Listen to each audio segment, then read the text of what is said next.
মুকলি আকাশৰ তলত বীৰ লাচিত সেনাৰ নেতা ৰন্টু পানী ফুকন বিকাশ অসম দীৰ্ঘদিন ধৰি কাৰাবন্দী হৈ থকা বীৰ লাচিত সেনা অসমৰ কেন্দ্ৰীয় মুখ্য সচিব ৰন্টু পানী ফুকন আৰু নেতা বিকাশ অসম অৱশেষত মুকলি আকাশৰ তললৈ আহিল। বৃহস্পতিবাৰে তিনিচুকীয়া জিলা কাৰাগাৰৰ পৰা মুক্তি লাভ কৰে নেতা দুগৰাকীয়ে। নেতাদ্বয়ৰ মুক্তিৰ খবৰ লাভ কৰাত আগৰে পৰাই জিলা কাৰাগাৰৰ সন্মুখত একত্ৰিত হৈ বীৰ লাচিত সেনাৰ বহুসংখ্যক নেতা কৰ্মী আৰু শুভাকাংক্ষীসকল কাৰাগাৰৰ পৰা ওলাই অহাৰ লগে লগে ফুলাম গামোচা আৰু শ্লোগানেৰে উষ্ম আদৰণি জনোৱা হয় কাৰামুক্ত নেতাদ্বয়ক। উল্লেখযোগ্য যে নেতা দুগৰাকীৰ মুক্তিক কেন্দ্ৰ কৰি সংগঠনটোৰ কৰ্মীসকলৰ মাজত উৎসাহ উদ্দীপনাৰ এক পৰিৱেশে বিৰাজ কৰে। আগন্তুক দিনত সাংগঠনিক কাৰ্যসূচী অধিক তীব্ৰতৰ কৰাটো ইংগিত দিয়ে সংগঠনটোৰ নেতাকৰ্মীসকলে। খিলঞ্জীয়া মানুহৰ জয় প্ৰচলিত ব্যৱস্থাটোৰ বিৰুদ্ধে যেতিয়া যুঁজা হয় তেতিয়াহ'লে কাৰাগাৰে শেষ ঠিকনা নিশ্চিতভাৱে হয়।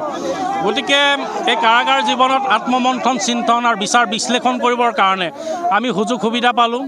ভৱিষ্যতলৈকে জাতীয় জীৱনৰ এই সংগ্ৰামখনক কেনেধৰণে আগবঢ়াই লৈ যাব পাৰি তাৰ সূক্ষ্ম বিশ্লেষণ কৰিবৰ কাৰণে সুযোগ সুবিধা ইতিমধ্যে পোৱা হ'ল।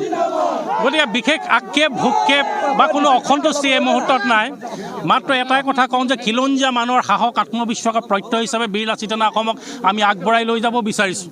যে কোনোবাখিনিত যদি বীৰ লাচিত সেনা অসমৰ যিসকল সৈনিক আছে তেওঁলোকৰ অদম্য মনোবল যদি ভাঙিবৰ কাৰণে কোনোবাই যদি ষড়যন্ত্ৰ ৰচনা কৰে তেতিয়া নিশ্চিত ৰূপত আপুনি জানে যে অটল অদম্য অজয় মহামন্ত্ৰৰে দীক্ষিত হৈ বীৰ লাচিত সেনাৰ সংগ্ৰামখন আমি আগবঢ়াই লৈ গৈছোঁ। আৰু পৰৱৰ্তী সময়তো আমি সংগ্ৰামখন আগবঢ়াই ল'ম। আৰু এই সময়ত সকলো সীমাবদ্ধতাৰ মাজেদি যিসকল ব্যক্তিয়ে শুভাকাংক্ষীয়ে এই দুৰ্যোগৰ সময়ত এই প্ৰত্যাহ্বানৰ সময়ত বীৰ লাচিত সেনা অসমক সহায় সহযোগিতা আগবঢ়ালে, যিসকল অধিবক্তাই নেৰানেপেৰা প্ৰচেষ্টাক উলিয়াই নিবৰ কাৰণে চেষ্টা কৰিলে আৰু যিসকলে দুৰ্যোগৰ বীৰ লাচিত সেনা অসমৰ সাহস হিচাপে থিয় হ'লে সকলোলৈকে আন্তৰিক ধন্যবাদ আৰু কৃতজ্ঞতা জ্ঞাপন কৰিছোঁ।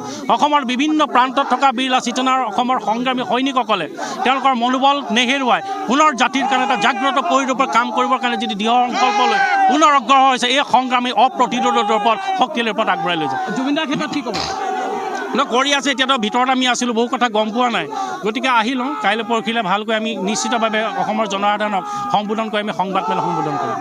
বহুত হেঁপাহে ৰৈ আছিলোঁ।